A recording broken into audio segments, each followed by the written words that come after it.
à tous. Aujourd'hui, nous allons nous intéresser aux conseils en élevage, notamment dans le cadre d'une étape cruciale dans la vie d'une exploitation, la transmission. Et pour en parler, je suis en compagnie de deux membres d'Ellipse, Conseil Expertise Élevage. Alors Arnaud Frein, qui est responsable stratégie projet et chef marché GTE, et de Faté Mamine, qui est consultant économie et stratégie et projet, toujours chez Ellipse. Bonjour à tous les deux. Bonjour. Alors pour commencer, est-ce que vous pourriez nous présenter Ellipse en quelques mots, ainsi que votre rôle au sein de l'entreprise? On va commencer par Arnaud. Oui, alors Ellipse, vous l'avez bien dit, donc c'est une entreprise de conseil en expertise en élevage. Donc nous avons plus de 90 ans d'expérience. Elle a été fondée en 1933 et donc nous accompagnons les éleveurs donc en conseil, en passant par donc le conseil en élevage bien sûr, donc la conception en bâtiment, en allant jusqu'à l'accompagnement dans la robotique, dans la nutrition, dans la santé, dans l'agronomie. Nous avons des conseillers agronomiques qui vont accompagner les éleveurs dans différentes prestations réglementaires, mais pas que, et puis également sur l'environnement. Et donc, moi, je suis Arnaud Frein et je coordonne tous les accompagnements économiques et également le pilotage technico-économique en élevage à travers les indicateurs de pilotage GTE. Voilà. Et pour compléter, depuis l'année dernière, on a mis en place ce qu'on appelle, nous, un parcours transmission. En fait, c'est une offre qui s'adapte justement aux enjeux actuels de renouvellement de génération qu'on fait depuis toujours, mais en fait, depuis l'année dernière, on a structuré ça sous forme d'un parcours sur mesure qui s'adapte justement aux attentes de nos éleveurs. Alors quels sont justement les enjeux de ce parcours transmission proposé par Ellipse, Arnaud? Alors, les enjeux, donc on parle de transmission et on connaît tous aujourd'hui la pyramide des âges qui fait qu'on a quand même beaucoup d'agriculteurs qui sont concernés aujourd'hui par cette question de transmission. Et la transmission, ça va concerner les éleveurs qui sont proches de la retraite, donc avec un départ plus ou moins programmé, mais pas que, mais également ceux qui ont plutôt le souhait de rentrer dans un regroupement d'exploitation, et également les agriculteurs concernés par des arrêts, des cessations d'activité. Et donc nous, dans ce parcours transmission, l'objectif, c'est vraiment de les accompagner dans tous ces aspects financiers, ces aspects patrimoniaux et surtout humains, parce que c'est quand même quelque chose de très important et toujours en adéquation avec leurs objectifs. Donc on revendique à Ellipse donc des accompagnements sur mesure. C'est vraiment notre fil conducteur au quotidien, parce que nous avons chaque client est unique et donc de ce fait, c'est important de pouvoir leur prodiguer un conseil personnalisé visant à pouvoir atteindre leurs objectifs personnels. Alors pourquoi est-il crucial de préparer la transmission de son exploitation? Expliquez-nous en quelques mots. Alors, quand on parle de transmission, il y a énormément de questions qui sont liées, en passant par le foncier, en passant par le patrimoine. Et Dieu sait que les éleveurs, ils sont fortement attachés, et ce qui est bien normal. Une carrière, c'est long. Et donc, il y a tous les investissements de carrière qui sont liés. Donc, quand on parle de transmission. Et donc, du coup, les enjeux, ils sont là. Et c'est important aussi pour nous, pour Ellipse. Ça fait partie de motivation importante pour nous de pouvoir aussi contribuer, collaborer dans ce renouvellement des générations et donc dans ce maintien de l'élevage dans notre beau paysage Bretagne. Et du coup, face à ces enjeux-là, c'est important de pouvoir pérenniser donc l'exploitation, comme je disais, de sécuriser donc les cédants, justement pour qu'ils puissent atteindre leurs objectifs de bien transmettre, et donc, in fine, de favoriser l'installation, la reprise, donc la transmission d'exploitation, et donc, du coup, l'installation des jeunes. Vraiment, il s'agit du credo véritablement d'Ellipse. Alors Faté, à qui s'adresse principalement ce parcours transmission Ellipse? Le parcours transmission d'Ellipse, il s'adresse à tout le monde. Il n'y a pas que les clients Ellipse qui peuvent en bénéficier. En fait, c'est un parcours, comme on a dit, qui s'adapte aux attentes des éleveurs. Donc, tous les éleveurs qui ont un projet de transmission pour partir à la retraite, pour intégrer une société ou pour sortir d'une société ou même de céder leur activité, on est là en fait pour répondre à leurs attentes. Et quels services clés ce parcours transmission inclut-il? En fait, ce parcours, nous, comment on l'imagine dans notre schéma idéal, il se décompose en plusieurs étapes, de la réflexion jusqu'à l'aboutissement. C'est notre objectif, en fait, de suivre les projets de début jusqu'à la fin. Mais en fait, c'est un parcours qui s'adapte aussi aux attentes de chacun, des spécificités de chacun, de chacune des exploitations, comme il l'a dit Arnaud tout à l'heure. En fait, on considère que chacun est unique et chaque exploitation est unique. Et du coup, en fait, on essaye d'adapter notre parcours qui commence idéalement par un diagnostic de transmissibilité, suivi par un opti-transmission, avant d'arriver à l'évaluation d'entreprise et pourquoi pas aussi la mise en relation entre cédant et repreneur. Alors justement, ce diagnostic de transmissibilité, je vais y arriver, en quoi prépare-t-il les agriculteurs à la transmission? Comme son nom l'indique, en fait, c'est un état des lieux qui montre le potentiel de l'exploitation, pas que pour les activités ou l'activité en place, mais pour éventuellement d'autres activités, donc les points forts de l'exploitation. Ça montre aussi les points faibles et ça donne aussi à l'éleveur en fait les opportunités, les menaces possibles de transmission de sa ferme. Et de là, en fait, on va donner à l'éleveur un plan d'action à suivre pour réussir en toute sérénité son projet de transmission. Et l'opti-transmission, quel est son impact? L'opti-transmission, en fait, c'est un outil d'aide à la décision qui permet en fait de faire une étude d'impact sur de possibles scénarios de transmission et qui donne des leviers justement et aussi les meilleurs choix possibles pour l'éleveur pour qu'il ait justement le bénéfice de sa ferme. Une façon finalement de bien poser les choses pour mieux se projeter, hein, c'est ça. Ça, c'est important et Faté l'a bien exprimé, c'est qu'en fait, il y a tellement de questions, comme on disait, et c'est important pour l'éleveur de lui donner de la lisibilité, de pouvoir voir clair, de fixer avec lui le cap, donc les orientations, parce que dans ce parcours qui peut être long avec pas mal d'étapes et puis des fois aussi des imprévus, donc c'est important de pouvoir se projeter, savoir voilà, on va là, maintenant on va franchir les étapes les unes après les autres, nous on va être là pour t'accompagner et donc à chaque fois s'adapter au contexte, au contexte économique, mais également au contexte environnemental, aux objectifs des éleveurs. Et puis voilà, on est dans le sur-mesure. Donc, Exactement. du coup, c'est vraiment un accompagnement spécifique. Et ce qui est important, à dire, c'est que dans le fait de pouvoir transmettre, c'est aussi de pouvoir, donc on disait, contribuer au renouvellement des générations, mais c'est aussi comment donner l'exploitation, faire en sorte qu'elle puisse être attractive. Donc dans ce défi qui est face à nous du renouvellement de génération, il faut aussi que demain, des jeunes puissent s'installer et montrer que l'exploitation, elle est viable et qu'elle est rentable, qu'on a des exploitants qui ont travaillé toute leur carrière sur les conditions de travail et qui sont aujourd'hui à transmettre des outils qui sont pérennes, durables, rentables et viables. Ce qui effectivement amène la question suivante, il faut bien évaluer en fait l'exploitation, l'entreprise et pourquoi? Pour que nos auditeurs comprennent bien, parce que parfois c'est pas évident voilà, de mettre tout sur la table comme ça, mais cette évaluation, elle est cruciale dans le cadre de la transmission.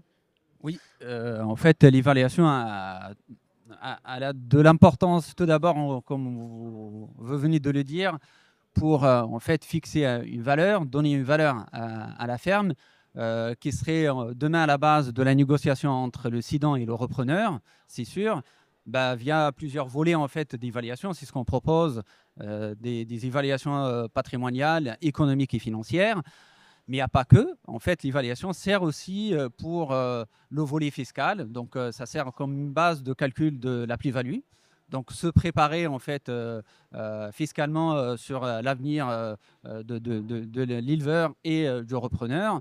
Mais il n'y a pas que. Il y a aussi le volet juridique qu'on prend en compte dans les évaluations par le biais justement une préparation pour le partage de la succession entre les enfants ou les membres de la famille. Alors quel est le moment? Y a-t-il un moment idéal pour envisager ce parcours transmission? Alors, le moment idéal, surtout, l'idée, c'est d'être dans l'anticipation. L'anticipation pour ne pas subir et d'être dans l'optimisation de l'ensemble des aspects que Fatih nous a parlé, hein, financiers, économiques, patrimoniaux. Pour nous, à Ellipse, on part du principe que c'est dès 7 ans, 10 ans avant le départ en retraite, qu'il faut se commencer à se poser des questions. Justement, à travers le diagnostic de transmissibilité, où c'est un diagnostic qui met en avant les forces et faiblesses, mais justement, c'est aussi pour écrire un plan d'action. Si on a des faiblesses et qu'on a du temps, ça veut dire qu'on a du temps également pour les travailler. Et donc, pour se faire en sorte... Revaloriser encore Exactement. plus son exploitation, Et finalement. les transformer en force pour justement faire le lien avec l'attractivité qu'on parlait tout à l'heure. Si on a une exploitation qui, dans notre système, exploitation laitière ou en viande, avec un système qu'on a mis en place pendant notre carrière, mais c'est notre vision, c'est la vision de l'éleveur. Et donc, l'exploitation peut avoir des forces autres, parce qu'un jeune qui la reprendra aura le droit de faire autrement. Et donc, c'est bien ça qu'il faut mettre en avant. Et les éleveurs, ils ont besoin d'être accompagnés pour avoir cette prise de hauteur-là et de pouvoir travailler justement sur ces 10 ans et de fixer donc des étapes. Donc nous, on les accompagne dans la fixation des objectifs, mais voilà, l'idée c'est aussi de pouvoir faire des points d'étape et de pouvoir réajuster aux besoins. Donc le plus tôt possible, si on doit résumer, effectivement, Oui. le plus tôt est le mieux, quoi. Oui, exactement. Et 10 ans, pourquoi pas? Et 10 Pourquoi ans, pas? oui, c'est déjà, voilà, Oui. déjà de commencer à, notamment sur les aspects économiques, financiers et fiscaux, 10 ans, on est vraiment dans le jeu encore 10 ans avant, bien sûr. Arnaud, est-ce que vous pouvez détailler comment se passe l'accompagnement, finalement, des exploitations? Alors, les accompagnements dans le parcours, nous, notre force à Ellipse, c'est notre proximité. Nous avons 3500 clients et donc on passe jusqu'à 10 fois par an dans ces élevages-là. Alors, on les connaît bien, on les accompagne sur toutes leurs questions, toutes leurs réflexions. Et donc, du coup, notre force, c'est à travers ces échanges au quotidien qu'il y a avec les conseillers, on peut bien capter leurs objectifs et leurs enjeux. Donc, nous, on travaille en toute transversalité entre les experts et les conseillers à Ellipse. Donc, ils nous remontent, on discute des cas, des réflexions, des projets de nos éleveurs. Et donc, nous, ensuite, en tant qu'experts, on va poser le cap avec eux, donc étape après étape, comme je le disais tout à l'heure. Et pour compléter, en fait, là, on parlait tout à l'heure d'un parcours sur mesure qui s'adapte justement aux attentes. C'est vrai, là, en fait, on parle de l'anticipation, mais on ne refuse pas aussi des interventions chez des éleveurs qui sont à 6 mois, 1 an ou 2 ans en fait, de départ à la retraite. C'est à nous en fait, d'adapter nos outils pour accompagner le mieux qu'on peut les projets de transmission qui sont, on va dire, à moyen et à court terme. Bien sûr, c'est un idéal. Quand on parle d'un parcours, justement, nous, on n'est pas dans un accompagnement one-shot où on ne va pas faire qu'une étude, on ne va pas faire qu'une EVA, et puis après, avancer avec ces éléments-là. On est dans l'idéal, on veut les intégrer dans un parcours, mais bien sûr, on a des éleveurs qui arrivent, qui sont à l'échéance du départ en retraite, et on les accompagne, bien sûr. Alors, est-ce que pour nos auditeurs, vous pourriez l'un et l'autre éclairer par un exemple concret, une situation, un exemple de parcours transmission, voilà, pour pouvoir vraiment rentrer dans le détail d'un cas, d'une... Alors, des exemples, on en a plein, mais du coup, on souhaite, avec Fatih, mettre en avant la transmission d'une exploitation donc, qui était cadre familial, hein, monsieur, madame. Et c'est vrai que pour nous, on trouve que c'est un exemple parce que monsieur, madame avaient l'objectif de transmettre leur exploitation et donc d'installer un jeune. C'était ce qu'ils étaient fixés comme objectif depuis très, très longtemps.